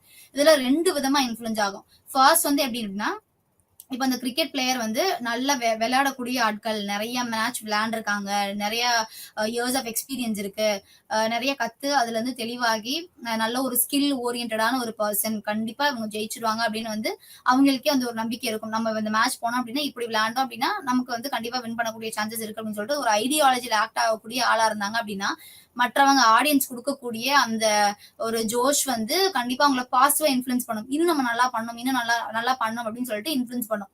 இது ஃபர்ஸ்ட் டைப் ஆஃப் இன்ஃபுளுன்ஸ், பாசிட்டிவா இன்ஃபுளுன்ஸ் பண்றது. நெக்ஸ்ட் வந்து நெகட்டிவ் டைப் ஆஃப் இன்ஃபுளுன்ஸ். இது என்ன ஆகும் அப்படின்னா, இப்போ ஸ்கில் ரொம்ப கம்மியா இருக்கு, புதுசா மேட்ச் அட்டன் பண்ண வராங்க, ஒரு 2 3 மேட்ச் வந்து ஒரு ஜோனல் லெவல்லயோ இல்ல ஸ்டேட் லெவல்லயோ பண்ணிருப்பாங்க, இதான் ஃபர்ஸ்ட் டைம் வந்து இன்டர்நேஷனல் லெவல்ல பண்றோம் அப்படின்னா நம்மளோட கண்ட்ரியை ரெப்ரசென்ட் பண்ணி வந்திருக்கோம் ஃபர்ஸ்ட் டைம், இவ்வளவு ஆடியன்ஸ் நான் பார்த்ததே கிடையாது, நம்பர் ஆஃப் மேட்சஸ் வந்து அட்டன் பண்ணது கம்மி தான் அப்படின்னு யோசிக்கிறாங்கன்னா அப்ப சுத்தி இருக்க ஆடியன்ஸ் வந்து என்னதான் அவங்க வந்து பாசிட்டிவா மோட்டிவேட் பண்ணாலும் அவங்களுக்கு அது ஒரு படபடப்பை ஏற்படுத்தி, ஆன்சைட்டி ஏற்படுத்தி, ஸ்ட்ரெஸ்ஸை ஏற்படுத்தி அவங்களோட பர்ஃபார்மன்ஸ் வந்து கொஞ்சம் புவர் ஆக்கி விட்டுரும். யூஸ்வலா அவங்க நல்லா பர்ஃபார்ம் பண்ற ஆளா இருந்தாலுமே பர்ஃபார்மன்ஸ் வந்து கம்மியாக்கிரும். ஸோ அப்ப இது 2 டைப் ஆஃப் இன்ஃபுளுன்ஸ் பண்றது. ஸோ அப்ப சோஷியல் ஃபெசிலிட்டேஷன் வந்து ஸ்கில் இருக்கிற ஆட்களுக்கு பாசிட்டிவா இன்ஃபுளுன்ஸ் ஆகும், ஸ்கில் இல்லாத ஆட்களுக்கு நெகட்டிவா இன்ஃபுளுன்ஸ் ஆகும் சோஷியல் ஃபெசிலிட்டேஷன். நெக்ஸ்ட் சோஷியல் லோஃபிங், சமூக ரொட்டி அப்படின்னு சொல்றது. சோஷியல் லோஃபிங்கிறது என்ன அப்படின்னா, ஃபார் எக்ஸாம்பிள் ஒரு குரூப் ஆஃப் பீப்புள் இருக்காங்க, இது வந்து மோஸ்ட்லி வேலை பார்க்குற இடத்துல வந்து நிறைய நடக்கும். ஸோ அப்போ இந்த இடத்துல குரூப் ஆஃப் பீப்புள் இருக்காங்க, ஏதோ ஒரு டாஸ்க் அசைன் பண்ணி நீங்க எல்லாம் அதை சேர்ந்து பண்ணுங்க அப்படின்னு கொடுக்குறாங்கன்னா, ஸோ அந்த இடத்துல ஒரு ஆள் வந்து யோசிப்பாங்க, கண்டிப்பா எல்லாரும் படுவாங்க, அவங்க பாத்துப்பாங்க இவங்க பாத்துப்பாங்க அப்படின்னு சொல்லிட்டு தன்னோட டாஸ்க வந்து மத்தவங்க கிட்ட தள்ளி விட்டுட்டு அவங்க சும்மா அந்த குரூப்ல உட்கார்ந்து இருக்கிறது. இல்ல அப்படின்னா அந்த குரூப் மெம்பர்ஸே இவங்க பண்ண மாட்டாங்க அப்படின்னு சொல்லிட்டு இவங்களை பண்ண வைக்காம அவங்களே அந்த டாஸ்க் எடுத்து பண்ணிடுறது. ஸோ அப்படி பண்றதுனால ஒரு ஆள் வந்து குரூப்ல மத்தவங்க எல்லாம் எக்ஸசிவா எஃபர்ட்ஸ் போடுறாங்க, அந்த ஒரு ஆள் மட்டும் சும்மாவே உட்கார்ந்து இருக்காது. ஸோ அப்ப அந்த இடத்துல நேரத்தை போக்குறதோ இல்ல டாஸ்க வந்து மத்தவங்கள பண்ண வச்சுட்டு நம்ம வந்து ஜாலியா என்ஜாய் பண்ணிட்டு இருக்கிறதோ அந்த டைமை வந்து அப்படி இருக்கிற ஆட்கள் பண்ற ஒரு விஷயம் தான் வந்து சோஷியல் லோஃபிங்னு சொல்லுவோம். ஸோ இந்த லோஃபிங்னா வந்து எய்ப்பு திறன், அதாவது மத்தவங்கள பண்ண வச்சுட்டு நம்ம வந்து சும்மா உட்காந்துக்கிறது தான் சோஷியல் லோஃபிங். அடுத்து வந்து டீஇண்டிவிஜுவலைசேஷன். டீஇண்டிவிஜுவலைசேஷன் அப்படின்னா தனிப்பிரிவுன்னு சொல்றாங்க. இங்க வந்து என்ன அர்த்தம்னா இது மோஸ்ட்லி வந்து ரொம்ப மாஸ் குரூப் இருக்கிற இடத்துல இது நடக்கும். அதாவது மோர் தென் 500 டு லைக் டில் 1 lakh கிட்ட இருக்கிற அந்த குரூப்ல வந்து நடக்கும். அதாவது கூட்டம் அதிகமாக அதிகமாக நம்மளோட செல்ஃப் ஐடென்டிட்டி வந்து குறையும்னு சொல்றாங்க. இப்போ ஒரு 4 பேர் இருக்கும், 4 பேர் வந்து பப்ளிக்ல வந்து நடந்து போயிட்டு இருக்கோம், அந்த இடத்துல வந்து ஏதோ ஒரு ஃபங்க்ஷன் நடக்குது அப்படின்னா அந்த இடத்துல 4 பேர் தான் இருக்கும், இல்ல ஒரு 10 பேர் இருக்காங்க அப்படின்னா அங்க வந்து பப்ளிக் நார்ம்ஸை வந்து மீறுறதோ கலகம் பண்றதோ இல்ல மத்தவங்கள வந்து ராக்கிங் பண்றதோ இல்ல பப்ளிக் டிஸ்டர்பன்சஸ் ஏற்படுத்துற மாதிரி பிஹேவ்ல என்கேஜ் ஆகுறதோ கண்டிப்பா கம்மியா தான் இருக்கும். ஏன்னா 10 பேர் தான், 10 பேர் ஈஸியா மக்கள் ஐடென்டிஃபை பண்ணிடுவாங்க, போலீஸ் ஆஃபீஸர்ஸும் ஐடென்டிஃபை பண்ணிடுவாங்க. ஸோ அப்போ அந்த பப்ளிக் அஃபென்ஸ் நடக்கிறது கம்மியாயிரும். இதே 10,000 பேர் 20,000 பேர் சேர்ந்து ஒரு ஒரு போட்டியோ இல்ல ஏதோ ஒரு மாநாடோ நடக்குது அப்படின்னா அந்த இடத்துல நம்ம யாருன்னு நம்ம ஐடென்டிஃபை பண்ணி நம்ம பேரை ஐடென்டிஃபை பண்ணி நம்மளோட பிஹேவியர் பிசிக்கல் கேரக்டரிஸ்டிக்ஸ் ஐடென்டிஃபை பண்ணி நம்மளை கண்டுபிடிக்கிறதுக்கு கண்டிப்பா வந்து சான்சஸ் ஆர் லெஸ், கம்மி தான். சான்சஸ் ரொம்ப கம்மி. போலீஸ் ஆஃபீஸர்ஸோ இல்ல மக்களோ நம்மள அடையாளம் காட்டுறதுக்கு கம்மி. ஒரு குரூப்பா வந்தாங்கப்பா இதெல்லாம் வந்து அடிச்சு போட்டு போயிட்டாங்க, குரூப்பா வந்தாங்க இந்த மாதிரி ஒரு ஒரு விஷயம் வந்து தவறுதெல்லாம் பண்ணிட்டு போயிட்டாங்க, இது பப்ளிக் வந்து அஃபென்ஸ் பப்ளிக் நியூசன்ஸ்ல வந்து கிரியேட் ஆயிருச்சு அப்படின்னு நம்ம சொல்றது. அப்ப இந்த இடத்துல குரூப் வந்து அதிகமாகும் போது தான் யாருன்ற ஐடென்டிட்டி குறையும் போது டிஸ்ஒபீடியன்ட்டா பிஹேவ் பண்ணக்கூடிய வாய்ப்புகள் அதிகமா இருக்கு. குரூப் அதிகமாச்சு அப்படின்னா நம்மள யாரு கேட்க போறா, நம்மள யாரு தெரிய போகுது, அப்படியே பனிஷ்மெண்ட் ஆனாலும் எல்லாரும் தான் பனிஷ்மெண்ட் ஆகும். யாரெல்லாம் அந்த மாநாட்டில் கலந்துக்கிட்டாங்களோ எல்லாருக்கும் தான் பனிஷ்மெண்ட் கிடைக்கும், நமக்கு மட்டுமா கிடைக்க போகுது அப்படின்னு சொல்லிட்டு பப்ளிக் ப்ராப்பர்ட்டிஸ் அடிச்சுன்னு இருக்கிறது இல்ல பப்ளிக் நியூசன்ஸ் கிரியேட் பண்றது இந்த மாதிரி விஷயங்கள்லாம் நடக்கும். அப்ப கூட்டம் கூடும் போது டிஸ்ஒபீடியன்ஸ் வந்து அதிகமா இருக்கு. ஏன்? செல்ஃப் ஐடென்டிட்டி குறையுது. இதே ஏதோ கூட்டம் கம்மியா இருக்கும் போது ஒபீடியன்ட்டா இருந்துப்பாங்க, செல்ஃப் ஐடென்டிட்டி இருக்கும், ஈஸியா நம்ம கண்டுபிடிச்சிடும். அப்ப நியூசன்ஸ் நடக்காது. ஸோ மோஸ்ட்லி வந்து நம்ம பப்ளிக் ஓரியன்டான ஏதோ ஒரு விஷயம் பண்ண போறோம் அப்படின்னா நம்ம வந்து அந்த மெம்பர்ஸ் வந்து குறைச்சு வச்சுக்கிறது வந்து பப்ளிக்கு வந்து ஒரு ஒரு ஃபேவரபிளான ஒரு சுச்சுவேஷன்ஸை வந்து உருவாக்கும். So this is about socialisation. So அதுக்கப்புறம் வந்து இன்டர்வென்ஷன்ன்றது வந்து எதுக்கு இங்க வந்து சோஷியல் சைக்காலஜில பேசுறோம் அப்படின்னா படிச்ச தியரிஸ் எல்லாமே வந்து எதுக்கு யூஸ் ஆகுதுன்னா ஏதோ ஒரு பாப்புலேஷன் வந்து ட்ரீட் பண்றதுக்கு, அதாவது அது நார்மல் பாப்புலேஷனாவும் இருக்கலாம் இல்ல கிளினிக்கல் பாப்புலேஷனாவும் இருக்கலாம். இவங்க 2 பேருக்கும் மனதளவுல அவங்களை வந்து உந்துதல் படுத்தி அவங்களோட வாழ்க்கையை சிறப்பாக்குறதுக்கு தான் நம்ம அந்த தியரிஸ் எல்லாமே படிக்கிறோம். ஸோ அப்போ இந்த தியரிஸை நம்ம படிச்சதை இம்ப்ளிமெண்ட் பண்றோம் இல்லையா, யாருக்கோ ஒருத்தவங்களுக்கு ட்ரீட்மெண்ட் கொடுக்கறதுக்கோ அவங்களோட வாழ்க்கை தரத்தை உயர்த்துறதுக்கோ மனதளவுல அதை இம்ப்ளிமெண்ட் பண்ணும்போது அந்த வார்த்தைக்கு பேரு தான் வந்து இன்டர்வென்ஷன், தலையீடு அப்படின்னு சொல்லுவோம். அப்ப இந்த தலையீடு வந்து எப்படி நடக்கும் அப்படின்னா சர்டன் ஸ்ட்ராட்டஜிஸ் பேஸ் பண்ணி நடக்கும். அது வந்து பிஹேவியரல் ஸ்ட்ராட்டஜிஸா இருக்கும், செய்யக்கூடிய ஒன்றா இருக்கும். மனதளவுல யோசிச்சுட்டு அப்படியே போறது கிடையாது, அதை செய்யற மாதிரியான ஒரு ஆற்றலை உருவாக்குறது தான் வந்து இன்டர்வென்ஷன். ஸோ இன்டர்வென்ஷன் தான் என்ன அப்படின்னா organised collection of activities designed to reach certain objects, அதாவது சில பொருட்களை அடைய வடிவமைக்கப்பட்ட செயல்களின் ஒழுங்கமைக்கப்பட்ட தொகுப்பு அப்படின்னு சொல்றாங்க. இப்ப இந்த இடத்துல ஃபார் எக்ஸாம்பிள் கவுன்சிலிங்க்கு ஒரு ஒரு பேஷண்ட் வராங்க அப்படின்னா அந்த பேஷண்ட் வந்து ரொம்ப ரொம்ப வந்து டிஸ்டர்பன்சஸ், ஃபேமிலி இஷ்யூஸ் இருக்கு, படிக்க முடியல, ஒரு ஒரு காலேஜ் ஸ்டூடெண்டே வச்சுக்கலாம், ஃபேமிலி இஷ்யூஸ் இருக்கு, அட்லசன்ட் ஏஜ், படிக்கவும் முடியல, படிக்கணும், எனக்கு வந்து நான் வந்து நல்ல அகாடமிக்ஸ்ல அச்சீவ் பண்ணணும் அப்படின்னு நம்ம கிட்ட வந்து கவுன்சிலிங்க்கு வந்திருக்காங்க. அப்ப கவுன்சிலிங் வரும்போது நம்ம என்ன பண்ணுவோம் அப்படின்னா அந்த இடத்துல இந்த பர்டிகுலர் ப்ராப்ளம்க்கு என்ன type of intervention strategies use பண்ண சொல்லி நம்ம படிச்சோமோ அதை தான் இங்க இம்ப்ளிமெண்ட் பண்ணுவோம். வேற ஏதோ ஒரு பிரச்சனைக்கு நீங்க இந்த இந்த பர்டிகுலர் சொல்யூஷன் யூஸ் பண்ணுங்க, இந்த ஸ்ட்ராட்டஜி யூஸ் பண்ணுங்க, இது கண்டிப்பா வந்து ஒர்க் அவுட் ஆகும் அப்படின்னு சொல்றத வந்து நம்ம கண்டிப்பா யூஸ் பண்ண முடியாது. இந்த படிக்கணும்னு வந்திருக்கான், ஆனா அங்க வந்து என்ன டிஸ்டர்பன்ஸா இருக்கு, ஃபேமிலி இஷ்யூஸ் இருக்கு, அதுக்கப்புறம் அட்லசன் ஏஜ்ல அதுக்குன்னு தனியா நிறைய பிரச்சனைகள் இருக்கு. செல்ஃப் ஐடென்டிட்டி வந்து கிரியேட் ஆகிற ஏஜ் தான் அட்லசன் ஏஜ். அப்ப அந்த இடத்துல வந்து அந்த வயசுல வந்து நிறைய குழப்பங்கள், உணர்ச்சிகள் இது எல்லாமே வந்து குழப்பம். ஸோ அதோட சேர்த்து ஃபேமிலி இஷ்யூஸ், படிக்கவும் முடியல அப்படின்னு இருக்கும்போது நிறைய பிரச்சனை வந்து அவன் வாழ்க்கையில இருக்குன்னு அர்த்தம். அப்ப இதுக்கு ஏத்தது மாதிரி சொல்யூஷன்ஸ் நம்ம யோசிக்கணும். அப்ப அந்த சொல்யூஷன்ஸ் வந்து எதை குறிச்சு யோசிக்குது, அவனோட பிரச்சனையை டீல் பண்ணக்கூடிய சொல்யூஷன்ஸா இருக்கு. அப்ப இதுக்கு ஒரு அப்ஜெக்டிவ் போடுவோம். என்ன அப்ஜெக்டிவ்? ஃபர்ஸ்ட் எதை அவன் மெயின் பிரச்சனையா சொல்றான் அப்படின்னா ஃபேமிலி இஷ்யூஸ் தான் மெயினா சொல்றான். அப்ப டு டீல் வித் ஃபேமிலி இஷ்யூஸ்னு போடுவோம். ஃபேமிலி பிரச்சனைகளை வந்து டீல் பண்ணக்கூடிய ஒரு திறமை அவனுக்கு வளர்க்குறது ஃபர்ஸ்ட் அப்ஜெக்டிவ். அடுத்து என்னவா இருக்குன்னா இது படிக்க முடியல அப்படின்னு சொல்றான். படிக்க முடியலன்னு சொல்லும் போது அப்ப அகாடமிக் அச்சீவ்மெண்ட்டை இம்ப்ரூவ் பண்ணும், செகண்ட் அப்ஜெக்டிவ். தேர்ட் அப்ஜெக்டிவ் என்னவா இருக்கு அப்படின்னா அட்லசன் ஏஜ்ல இருக்கான், அது நம்மளா வந்து யோசிச்சு போடுறது. அது வந்து இன்டைரக்ட் அப்ஜெக்டிவ்ஸ்னு கூட வச்சுக்கலாம். அவன் சொல்ல மாட்டான் நான் இந்த வயசுல இருக்கனால எனக்கு இவ்வளவு பிரச்சனை வருதுன்னு சொல்ல மாட்டான். பட் நம்மளா கவுன்சிலரா நம்ம புரிஞ்சுக்கணும் இந்த இந்த ஏஜுக்கு இந்த மாதிரியான விஷயங்கள்லாம் வரும் அப்படின்னு சொல்லிட்டு. ஸோ அப்போ அந்த அட்லசன் ஏஜ்ல நிறைய மனக்குழப்பங்கள் இருக்கிறதுனால அதையும் டீல் பண்ணி அவனை வந்து கிளியர் பண்ணி விடணும் அப்படின்னு சொல்லிட்டு இந்த 3 அப்ஜெக்டிவ் வைக்கிறோம். இந்த 3 அப்ஜெக்டிவ்க்கும் specific types of counselling strategies இருக்கும். ஸோ அப்போ அந்த ஸ்ட்ராட்டஜிஸை அதுல இருக்க ஸ்டெப்ஸை வந்து ஃபாலோ பண்ணி இம்ப்ளிமெண்ட் பண்ணுவோம் கவுன்சிலிங் செஷன்ல. இம்ப்ளிமெண்ட் பண்றது மூலியமா அவனுக்கு என்ன ஆகும், லைஃப்ல வந்து ஒரு இம்ப்ரூவ்மெண்ட் வரும்.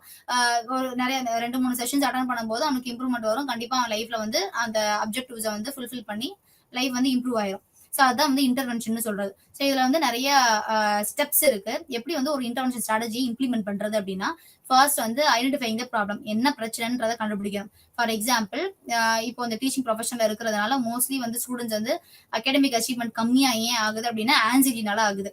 இப்ப ஃபர்ஸ்ட் இயர் ஸ்டூடெண்ட்னு எடுத்துப்போம். ஃபர்ஸ்ட் இயர் ஸ்டூடெண்ட்ஸ் ஸ்கூல்ல இருந்து ஒரு ஒரு ஒரு நார்மலான பேக்ரவுண்ட்ல இருந்து என்ன பண்ணிருக்கோம், ஒரு ஹையான ஒரு சோசியல் ஃபங்க்ஷனிங் இருக்கக்கூடிய ஒரு காலேஜ்ல வந்திருக்காங்க. அங்க வந்து அவனை வந்து அகாடமிக் லெவல்ல வந்து நிறைய எதிர்பார்க்கக்கூடிய ஒரு காலேஜா இருக்கு. நிறைய செய்யணும், நிறைய படிக்கணும், நிறைய மார்க் வாங்கணும், எக்ஸ்ட்ரா கரிக்குலர்லயும் இருக்கணும் அப்படின்னு சொல்லிட்டு நிறைய அவனை குறிச்சு எக்ஸ்பெக்டேஷன்ஸ் வைக்கக்கூடிய ஒரு காலேஜ்ல வந்து ஜாயின் பண்ணியிருக்கான் அப்படின்னா, அங்க வந்து மத்த குழந்தைங்க நல்லா வந்து பெர்ஃபார்ம் பண்றாங்க. இந்த பையனோ பொண்ணோ வந்து அவங்களோட பர்ஃபார்மன்ஸ் வந்து கம்மியாகுது. ஏன் அப்படின்னா ஆன்சைட்டினால கம்மியாகுது, பதட்டத்தினால. இவ்வளோ பெரிய ஒரு ஒரு கிளாஸ் ரூம்ல நம்மளும் பெர்ஃபார்ம் பண்ணணுமா, நம்மளும் முன்னாடி வந்து பேசணுமா, நம்மளும் இந்த விஷயத்த ஆக்ட் பண்ணணுமா அப்படின்னு யோசிக்கும் போதே அது பெரிய ஸ்ட்ரெஸ் ஆயிருது. ஸ்ட்ரெஸ் ஆகி என்ன பண்ணுது, கவனச்சிதறல் ஏற்படுது. கவனச்சிதறல் ஏற்படுத்தா கண்டிப்பா வந்து அந்த பர்டிகுலர் பிஹேவியர் வந்து சக்சஸ்ஃபுல்லா பண்ணி முடிக்க முடியாது. அப்ப ஆன்சைட்டி, எக்ஸாம் வரும்போது எக்ஸாம்ல கம்மியான மார்க், அகாடமிக் அச்சீவ்மெண்ட் வந்து கம்மியாயிருது. ஸோ அப்போ இது ரெண்டுத்தையும் நம்ம வந்து டிஃபரன்ஸ் பார்க்குறோம் அப்படின்னா, ஆன்சைட்டி கூடும்போது அகாடமிக் அச்சீவ்மெண்ட் வந்து கம்மியாயிருது. அதாவது அவன் எடுக்கிற மார்க்ஸ் வந்து கம்மியாயிடுது. ஸோ இதுதான் வந்து பிரச்சனை. இப்போ இங்க இந்த ப்ராப்ளத்தை வந்து நம்ம கிட்ட சொல்றாங்க, எனக்கு என்னால மார்க்கே எடுக்க முடியல, எனக்கு பயமா இருக்கு, இவ்வளவு பெரிய கிளாஸ்ல வந்து இத்தனை பேர் இருக்காங்கன்னு நினைச்சாலே பயமா இருக்கு, அதனால என்னால முன்னாடி வந்து கிளாஸ் எடுக்க முடியல, செமினார் எடுக்க முடியல, எக்ஸாம் சரியா எழுத முடியல அப்படின்னு சொல்றாங்க. இந்த மாதிரி ஓரலா தான் சொல்லுவாங்க. ஓரளவு சொல்லும் போது அந்த காஸ் ஆஃப் த ப்ராப்ளத்தை நம்ம கண்டுபிடிக்கணும். இங்க என்னவா இருக்கு அப்படின்னா, அவங்க பதட்டமா இருக்கிறது. மத்த ஸ்டூடெண்ட்ஸ் நல்லா பெர்ஃபார்ம் பண்றதோ, இல்ல அவங்கள முன்னாடி வந்து செமினார் எடுங்கன்னு சொல்றதோ, இல்ல டெஸ்ட் வைக்கிறதோ தப்பு கிடையாது. இது எல்லா குழந்தைகளுக்கும் பொதுவா இருக்கக்கூடிய விஷயம். அப்ப அந்த இடத்த நம்ம மாத்த முடியாது. அது ஒரு ப்ராப்ளம் நம்ம கன்சிடர் பண்ண முடியாது. டெஸ்ட் வைக்கிறதா எனக்கு பிரச்சனை போல, செமினார் எடுக்கிறதா இந்த பொண்ணுக்கு பிரச்சனை போல அப்படின்னு சொல்லிட்டு நம்ம அது ஒரு ப்ராப்ளமா கன்சிடர் பண்ண முடியாது. இங்க என்னவா இருக்கு அப்படின்னா, இவங்களோட ஆட்டிடியூட், இவங்க யோசிக்கிற அந்த விதம், இவங்களோட பிலீஃப், இதுதான் வந்து டிஃபரன்ஸா இருக்கு. சோ அப்போ இந்த இடத்துல என்ன இருக்குன்னா, பதட்டமா இருக்காங்க. அந்த அந்த பெரிய குரூப்பை பார்த்து பயப்படுறாங்க, எவ்வளவு பெரிய கிளாஸை பார்த்து பயப்படுறாங்க. அப்ப ஆன்சைட்டி இருக்கு நம்ம அசியூம் பண்ணிக்கிறோம். இதுதான் வந்து ஒரு சிக்கலை அடையாளம் காணுதல். ரெண்டு ரெண்டு விஷயத்த கண்டுபிடிச்சிட்டோம். அப்ப அந்த மார்க் குறையறதுக்கான விஷயம் என்ன அப்படின்னா ஆன்சைட்டி அப்படின்றத கண்டுபிடிச்சாச்சு. அடுத்து வந்து ஃபைண்டிங் த சொல்யூஷன், தீர்வு கண்டறிதல். ஃபைண்டிங் த சொல்யூஷன் நம்ம சொல்லும் போது அந்த பர்டிகுலர் ஏஜுக்கு படிக்கிறது மட்டும்தான் பிரச்சனையா இருக்கு. ஸோ அப்போ வந்து அந்த இடத்துல ஆன்சைட்டியை குறைக்கிறதுக்கு என்ன வழியோ அதை மட்டும் தான் பார்க்கணும். அப்ப நம்மளோட கோல் வந்து எதவா இருக்கு, படிப்பை வந்து இம்ப்ரூவ் பண்றது. நிறைய லைஃப் சர்க்கம்ஸ்டன்சஸ்ல வந்து ஆன்சைட்டி வரும். For example first time interview பண்ணும்போது நம்ம வந்து ஆன்சைட்டி ஆகும். அது எவ்வளவு வயசுல அட்டன் பண்ணாலும் சரி, எந்த எவ்வளோ நம்பர் ஆஃப் டைம்ஸ் வந்து அந்த இன்டர்வியூ அட்டன் பண்ணியிருந்தாலும் சரி, ஒவ்வொரு டைம் இன்டர்வியூ அட்டன் பண்ணும்போதும் பதட்டம் நமக்குள்ள வரும். ஸோ அப்ப அந்த இன்டர்வியூல வந்து ஏற்படக்கூடிய பதட்டம் அப்படின்னா நம்மளோட சொல்யூஷன் எப்படி இருக்கணும்னா, இன்டர்வியூ பெஸ்ட் அட்டன் பண்ண வைக்கணும். அதுதான் அந்த சொல்யூஷனா இருக்கணும். இந்த இடத்துல கொண்டு வந்து படிக்காத படிப்பு வந்து வரல, கம்மியாகுது, பதட்டத்தினால கம்மியாகுதுன்னு சொல்ற பிள்ளைக்கு வந்துட்டு நீ இன்டர்வியூவை பெஸ்டா நீ வந்து அட்டைன் பண்றதுக்குரிய ஸ்ட்ராட்டஜிஸையோ சொல்யூஷன்ஸையோ சொல்லிக் கொடுக்க முடியாது. ஸோ அப்ப இங்க வந்து என்ன சொல்யூஷன், ப்ராப்ளம் ஃபோக்கஸ்டா இருக்கணும். இங்க என்ன ப்ராப்ளம் அப்படின்னா, படிக்காதது, படிப்பு வந்து ஆன்சைட்டி பதட்டத்தினால குறையுது, அதுதான் வந்து ப்ராப்ளம். அப்ப இங்க சொல்யூஷன் என்னவா இருக்கும் அப்படின்னா, இந்த பதட்டத்தை குறைச்சு அகாடமிக் அச்சீவ்மெண்ட்டை இன்க்ரீஸ் பண்றது, அச்சீவ் பண்ண வைக்கிறது, நிறைய மார்க்ஸ் எடுக்க வைக்கிறது. ஸோ இதான் வந்து ஃபைண்டிங் த சொல்யூஷன்ஸா இருக்கும். தேர்ட் வந்து setting goals and designing the intervention, இலக்குகளை அமைத்தல் மற்றும் தலையீட்டை வடிவமைத்தல். ஸோ செட்டிங் கோல்ஸ் தான் இங்க ரொம்ப இம்பார்ட்டன்ட். சும்மா வந்து நெக்ஸ்ட் எக்ஸாம்ல வந்து நீ இவ்வளோ ஹார்ஸ் படிச்சேன்னா வந்து உனக்கு வந்து மார்க் இன்க்ரீஸ் ஆயிரும் அப்படின்னு சொல்லிட்டு சும்மா சொல்லாம அந்த அந்த கோல்ஸவே வந்து நம்ம short term goals, long term கோல்ஸ்னு பிரிக்கணும். பிரிச்சுட்டு ஷார்ட் டேர்ம் கோல்ஸ்லயே வந்து ப்ராசஸ் கோல்ஸ், அவுட்கம் கோல்ஸ்னு பிரிக்கணும். இப்போ ஃபார் எக்ஸாம்பிள் இங்க ஷார்ட் டேர்ம் கோல் என்னவா இருக்கும் அப்படின்னா, இப்போ ஏதோ ஒரு அசைன்மெண்ட் அடுத்த வாரத்துல கொடுத்துருக்காங்க அப்படின்னா, அந்த அசைன்மெண்ட்டை பெஸ்டா பண்ண வைக்கிறதுக்கு என்ன பண்ணலாமோ அதை பண்ணணும். செமஸ்டர் எக்ஸாம்ல மார்க் எடுக்கிறது அடுத்த ஒரு 6 மாசத்துக்கு அந்த செமஸ்டர் எக்ஸாம் வராது, செமஸ்டர் முடிஞ்சாதான் வரும். ஸோ இப்போ 6 மாசத்துக்கு அவங்களை ஒர்க் ஆன் பண்ண வைக்கிறதுக்கு இப்போ அடுத்த வாரம் ஒரு எக்ஸாம் வரப்போகுது, ஒரு அசைன்மெண்ட் வரப்போகுது, அதை இந்த பதட்டம் இல்லாம டீல் பண்ண வைக்கணும். இது short term goals. Long term goals என்னவா இருக்கணும், கண்டிப்பா செமஸ்டர்ல ஒரு டாப் பர்ஃபார்மிங் கேண்டிடேட்டா இவங்களை மாத்தணும், நல்ல ஸ்கோர் எடுக்கக்கூடிய ஒரு ஆளா இந்த பொண்ணையோ பையனையோ மாத்தணும். அது லாங் டேர்ம் கோல். இப்ப ஷார்ட் டேர்ம் கோலே 2 விதமா பிரிக்கணும். ப்ராசஸ் கோல்ஸ், அவுட்கம் கோல்ஸ் பிரிக்கணும். ப்ராசஸ் கோல்ஸ்னா என்ன அர்த்தம்னா, எப்படி இந்த ஒரு வாரத்துல வரக்கூடிய அசைன்மெண்ட்டை அவனை பண்ண வைக்க போறோம், எந்த வழி வகைப்படுத்தி அவனை பண்ண வைக்க போறோம், அது ப்ராசஸ். அவுட்கம் கோல்னா அதோட அவுட்கம் என்னவா இருக்கும், என்ன எதிர்பார்த்து அவனுக்கு நான் இந்த ஸ்ட்ராட்டஜிஸை சொல்லிக் கொடுக்க போறேன். அவுட்கம் என்னவா இருக்கும், அசைன்மெண்ட்ல 10க்கு 9 எடுக்கிறதோ இல்ல 8 எடுக்கிறதோ, எக்ஸப்ஷனலா 10க்கு 10 எடுப்புல நம்ம வந்து எதிர்பார்க்க முடியாது. 10க்கு வந்து 6ல இருந்து 9 வரைக்கும் நீ எடுக்கலாம் அப்படின்னு கூட சொல்லலாம். ஸோ அப்போ அப்படி சொல்லிட்டோம் அப்படின்னா அது வந்து அவுட்கம் கோல். இந்த அவுட்கம் இதை வச்சுதான் நான் ப்ராசஸ் கோலை வந்து டிசைன் பண்ண போறேன். என்னோட ப்ராசஸ் கோல் என்னவா இருக்கு, இவனை வந்து 6ல இருந்து 9 மதிப்புக்குள்ள எடுக்க வைக்கிறது. அப்போ இதுக்கு நம்ம எப்படி எழுதுனா அவன் வந்து மார்க் எடுக்கலாம், எந்த மாதிரி படிச்சா, எந்த மாதிரி ரெஃபர் பண்ணா அவன் அந்த அசைன்மெண்ட் நல்லா பெட்டரா பண்ணலாம், எந்த மாதிரி கிரியேட்டிவ் ஐடியாஸ் கிரியேட் பண்ணி கொடுத்தா அவனோட ஐடியாஸ் வந்து அந்த ஃபேக்கல்டிஸ் வந்து அக்செப்ட் பண்ணிட்டு மார்க் நல்லா போடுவாங்க அப்படின்ற ஸ்ட்ராட்டஜியா நான் சொல்லி கொடுக்கணும்.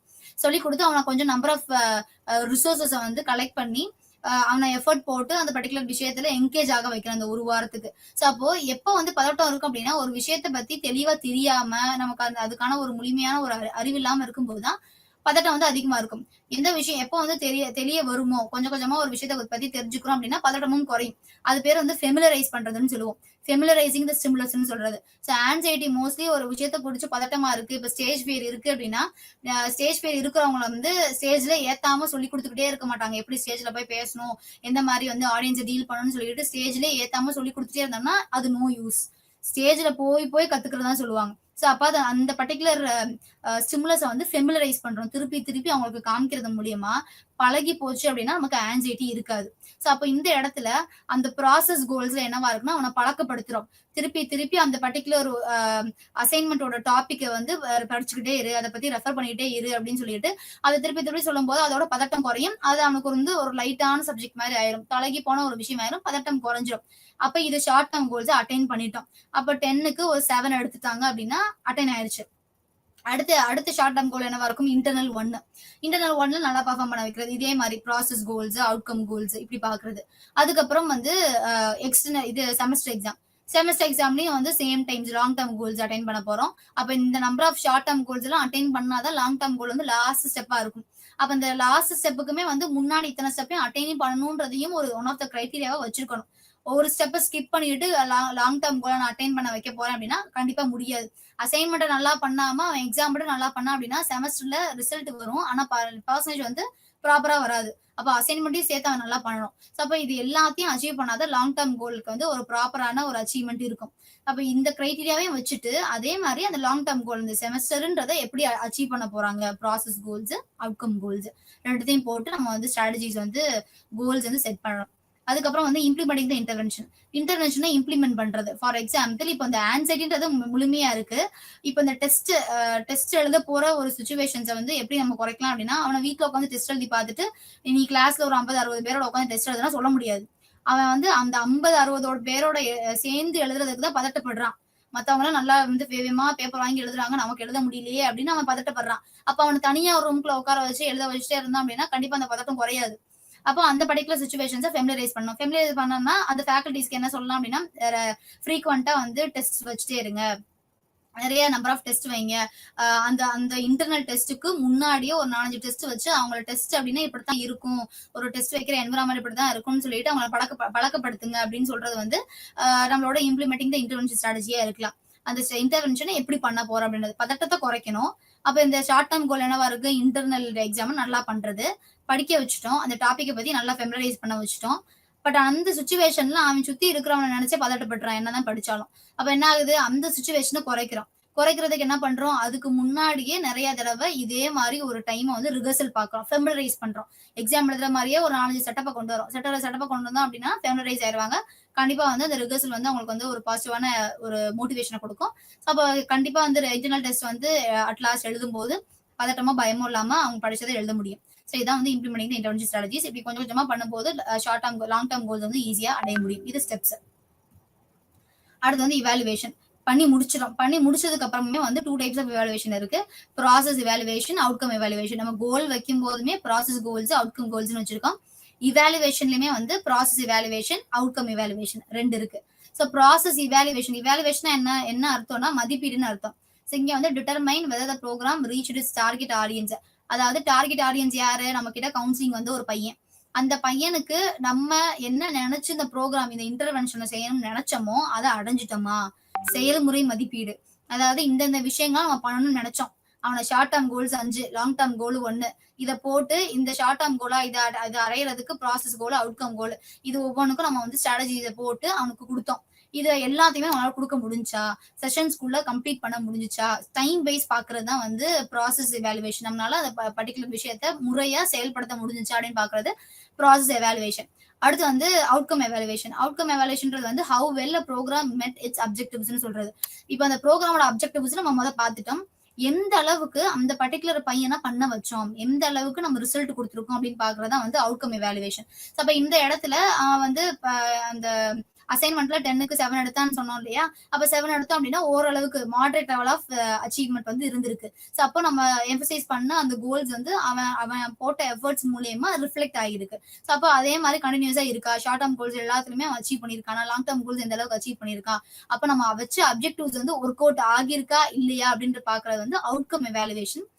வச்ச அப்ஜெக்டிவ்ஸ் எல்லாத்தையுமே இம்ப்ளிமெண்ட் பண்ணோமா, செயல்படுத்துறோமா அப்படின்னு பாக்குறது ப்ராசஸ் இவாலுவேஷன். அவ மோஸ்ட்லி வந்து கவுன்சிலரை டெஸ்ட் பண்றது வந்து ப்ராசஸ் இவாலுவேஷனா இருக்கும். அவங்களால ஒரு விஷயத்த செஞ்சு முடிக்க முடிஞ்சுச்சா, அந்த பர்டிகுலர் கவுன்சிலிய வந்து பயனாளியை வந்து டீல் பண்ண முடிஞ்சா, அவனுக்கான விஷயத்த அந்த பர்டிகுலர் செஷன்ஸ்குள்ள கொடுக்க முடிஞ்சா அப்படின்னு பாக்குறது ப்ராசஸ். ஸோ மோஸ்ட்லி வந்து கவுன்சிலரை பத்தி பாக்குறது தான் இவாலுவேஷன், ப்ராசஸ் எவாலுவேஷன். அவுட்கம் எவாலுவேஷன்ன்றது வந்து மோஸ்ட்லி அந்த கவுன்சிலியோட எஃபர்ட்ஸை வந்து பாக்குறது. அவங்க எந்த அளவுக்கு எஃபர்ட் போட்டாங்களோ அந்த அளவுக்கு ரிசல்ட் வரும். ஏன்னா கவுன்சிலிங் செஷன்ஸ்ல வந்து நம்ம நிறைய ஹோம்ஒர்க்ஸ் கொடுப்போம். இத மாதிரி பண்ணிட்டு வாங்க, அந்த மாதிரி பண்ணிட்டு வாங்கன்னு சொல்லிட்டு ரியல் லைஃப் சிச்சுவேஷன்ஸ்ல இம்ப்ளிமெண்ட் பண்ண சொல்லுவோம்.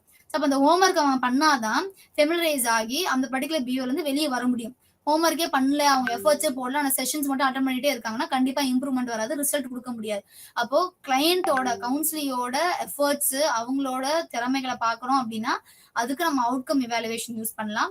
கவுன்சிலரோட திறமைகளை பார்க்கணும், அவங்களோட செஷன்ஸ் இவாலுவேஷன்ஸ் பார்க்கணும் அப்படின்னா நம்ம வந்து ப்ராசஸ் இவாலுவேஷனை ரிலே பண்ணலாம். இது இது ஃபுல்லா வந்து இன்டர்வென்ஷன்ல முடியுது. சின்ன ஒரு ரீகேப் மாதிரி பார்த்துடலாம். இன்னைக்கு நம்ம பார்த்தது வந்து 5 to 7 யூனிட்ஸ் பார்த்தோம். ஸோ அதுல வந்து ஃபர்ஸ்ட் வந்து காக்னிட்டிவ் டிசனன்ஸ் தியரி பார்த்தோம். காக்னிட்டிவ் டிசனன்ஸ் வந்து மோஸ்ட்லி எதுக்கு ஆக்ட் ஆகும் அப்படின்னா ஸ்மோக்கிங் பிஹேவியர், எப்பெல்லாம் நமக்கு வந்து பிலீஃபும் பிஹேவியரும் ரெண்டுமே வந்து டிஃபரன்ஸ் வருதோ அந்த டைம்ல நமக்கு வந்து ஒரு டிசனன்ஸ் ஏற்படும். இது பண்ணலாமா வேணாமான்னு சொல்லிட்டு எப்பெல்லாம் வந்து அந்த பிஹேவியர்ல என்கேஜ் ஆகுறோமோ அப்பெல்லாம் நமக்கு இந்த ஒரு பர்டிகுலர் ஸ்ட்ரெஸ் வந்து வந்துகிட்டே இருக்கும். அதை எப்படி டீல் பண்றான்றத பார்த்தோம். எப்படி டீல் பண்ணலாம்? ஒண்ணு பிலீஃபை மாத்துறது, இல்லையா ஆக்ஷன்ஸை மாத்துறது, இல்லாட்டி நம்ம இது ரெண்டுத்தையும் சேர்ந்த மாதிரி மாத்திடுறது.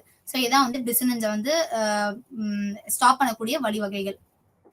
அதுக்கப்புறம் இருக்க தியரி வந்து social learning theory. Social learning தியரியில 4 ஸ்டெப்ஸ் இருக்குன்னு பார்த்தோம். ஸோ இந்த லேர்னிங் வந்து எப்படி நடக்கும்? சமூகம் சார்ந்த கற்றல் கோட்பாடுன்னு சொல்றாங்க. இது கொடுத்தது யாருன்னா ஆல்பர்ட் பண்டூரா.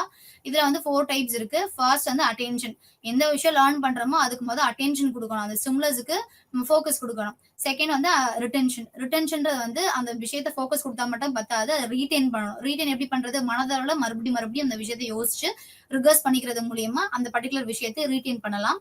அடுத்து வந்து மோட்டார் ரீப்ரொடக்ஷன். யோசிச்சுட்டே இருந்தா மட்டும் பத்தாது, செயல்ல வந்து நம்ம காட்டணும், பிஹேவியர்ல எக்ஸிபிட் பண்ணணும். ஸோ அப்ப எக்ஸிபிட் பண்றது எப்படி? நம்ம பார்த்து கத்துக்கிட்டு ரீடைன் பண்ண விஷயங்களை செயல்ல வந்து செஞ்சு அது மூலியமா தவறா லைக் சரியா வருது அப்படின்னா அதே ப்ராசஸ்ல போகலாம். இல்ல அது ஏதாவது எரர்ஸ் வருது, தவறுதெல்லாம் ஏதோ நடக்குது அப்படின்னா எங்க தவறு நடக்குதோ அதை ரெக்டிஃபை பண்ணிட்டு திருப்பி வந்து அந்த ப்ராசஸ்ல என்கேஜ் ஆகுறது. அதான் வந்து பிராக்டிஸ் ஃபீட்பேக். எதுக்குள்ள வருதுன்னா மோட்டார் ரீப்ரொடக்ஷனுக்குள்ள வருது. லாஸ்ட் என்னவா இருக்குன்னா மோட்டிவேஷன். ஸோ அப்போ ஒரு விஷயத்த கண்டினியூவா பண்ணணும், ஒரு 4-5 மாசத்துக்கு பண்ண போறோம் அப்படின்னா அது கண்டிப்பா மோட்டிவேஷன் வேணும். அது யார்கிட்ட இருந்து கிடைக்கும்? ரோல் மாடல் இருந்து கிடைக்கலாம், நம்மளை சுத்தி இருக்கிற சோஷியல் என்விரான்மெண்ட் இவங்க கிட்ட இருந்தும் கிடைக்கலாம், ஃபேமிலி, ரிலேட்டிவ்ஸ், ஃப்ரெண்ட்ஸ் இவங்க கிட்ட இருந்தும் கிடைக்கிறது மூலியமா நம்ம கன்சிஸ்டன்டா அந்த பிஹேவியர்ல என்கேஜ் ஆக முடியும். இது சோஷியல் லேர்னிங் தியரி. இதுல நிறைய டைப்ஸ் இருக்குன்னு பார்த்தோம். ஒன்னு வந்து வைகேரியஸ் ரீஎன்ஃபோர்ஸ்மெண்ட். வைகேரியஸ் ரீஎன்ஃபோர்ஸ்மெண்ட் என்ன அப்படின்னா மற்றவங்க அவங்க செய்யக்கூடிய செயல், அந்த செயலுக்கு கிடைக்கக்கூடிய ரீஎன்ஃபோர்ஸ்மெண்ட், பாசிட்டிவா கிடைக்கக்கூடிய ரீஎன்ஃபோர்ஸ்மெண்ட். ஸோ இதை வச்சுட்டு நமக்கும் இதே மாதிரி கிடைக்கணும் அப்படின்னு நினைச்சு பண்றது வைகேரியஸ் ரீஎன்ஃபோர்ஸ்மெண்ட். நெக்ஸ்ட் வந்து மாடலிங். அது வந்து நிறைய டைப்ஸ் பார்த்தோம். Live modelling, verbal instructional modelling, symbolic modelling பார்த்தோம். லைவ்ன்றது வந்து ஒரு விஷயத்தை எப்படி பண்ணணும்னு சொல்லிட்டு இந்த லைவா வந்து செஞ்சு காமிக்கிறாங்க, செஞ்சு காமிச்சு அதை ப்ராக்டிஸ் பண்றோம். அதுக்கு நம்ம அந்த போபோடால் எக்ஸ்பெரிமெண்ட் பார்த்தோம், அந்த குழந்தைங்களை வச்சு பண்ணது. அடுத்து வெர்பல் இன்ஸ்ட்ரக்ஷன்றது வந்து எப்படி நம்ம ஒரு செயலை செய்யணும்ன்றத ரிட்டனா ஸ்கிரிப்ட்ஸா எழுதியிருக்கிறது வந்து வெர்பல் இன்ஸ்ட்ரக்ஷன்ஸ். சிம்பாலிக்ன்றது வந்து ஒருத்தவங்க அவங்க லைஃப்ல சாதிச்சிருக்காங்க அப்படின்னா அந்த சாதனைகளை நான் இப்படித்தான் பண்ணி சாதிச்சேன் அப்படின்னு சொல்லும் போது அதை எடுத்துக்கிட்டு நம்மளும் அதே வழியில போகும்போது அது சிம்பாலிக் மாடல்ஸா மாறிடுது. அதுக்கப்புறம் குரூப் திங்க் அப்படின்றத பார்த்தோம். குரூப் திங்க்ன்றது என்னது? அதோட அசம்ஷன்ஸ் வந்து ஒரு 4, 5 பேர் கூடி இருக்கணும். கூடி இருக்கும்போது கண்டிப்பா அவங்களுக்கு வந்து ஒரு டிஸ்அக்ரிமெண்ட்ஸ் இருக்கும் பிலீஃப் லெவல்ல. பிலீஃப்ஸ் வந்து என்னதான் வந்து ஒர்க் அவுட் ஆகாதுன்னு தோணுச்சுனாலும், வெளியில அந்த குரூப் வந்து கொகசிவா இருக்கிறதுனால, அந்த பர்டிகுலர் பிஹேவியர் வந்து ஒர்க் அவுட் ஆகும்னு நினைச்சிட்டு வெளியில எஸ் அப்படின்னு சொல்லிட்டு போயிடுறது குரூப் திங்க். அதுக்கப்புறம் நிறைய சிம்டம்ஸ் எதுக்கு இருக்குன்றத பார்த்தோம். Next attitude. ஆட்டிடியூட் வந்து 3 லெவல் ஆக்ட் ஆகும். Affect, cognition, affect, behaviour. இது 3 வந்து ஆக்ட் ஆனாதான் ஒரு ஆட்டிடியூட் வந்து கிரியேட் ஆக முடியும். ஸோ இதுக்கு என்னென்ன விஷயங்கள்லாம் இருக்கணும்ன்றத பார்த்தோம். பர்சனல் எக்ஸ்பீரியன்சஸ் இருக்கணும், எக்ஸ்போஜர் இருக்கணும். நம்ம அந்த இடத்துல இருந்தாதான் அந்த ஆட்டிடியூடே ஃபார்ம் ஆகும். அந்த விஷயத்தை பத்தின நாலேஜ் கேதர் பண்ணணும். இது எல்லாமே வந்து ஆட்டிடியூட்ல வரும்.